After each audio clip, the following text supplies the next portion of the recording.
ஹரே கிருஷ்ணா. பகவான், கர்ம யோகத்தை பத்தி உனக்கு சொல்றேன். ஆனா அத சொல்றதுக்கு முன்னாடி கர்ம யோகத்தோட பலன்கள் என்னன்னு முதல்ல சொல்றேன்னு அர்ஜுனன் கிட்ட சொல்றார். அர்ஜுனா, இந்த கர்ம யோகத்தோட மகிமைய புரிஞ்சுண்டு செயல்களுக்கான கர்த்தாவா உன்னை நினைச்சுக்காம இந்த உடலை வெறும் கருவியா நினைச்சு யுத்தம் செய்.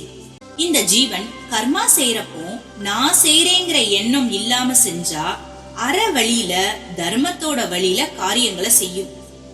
அப்படி நல்ல காரியங்கள் செய்ய செய்ய நம்ம புத்தி மனம் சுத்தமாகும், அன்பு அதிகமாகும், அகங்காரம் படிப்படியா குறையும், சாந்தி நிம்மதி கிடைக்கும். இது நம்ம கர்மாக்களால விளைகிற பந்தத்தை கொஞ்சம் கொஞ்சமா வெட்ட ஆரம்பிக்கும்.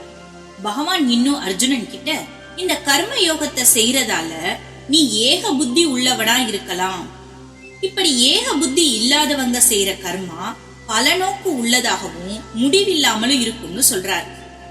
கர்ம யோகம் பண்றதால நமக்கு கிடைக்கிற நன்மைகள் என்னென்ன?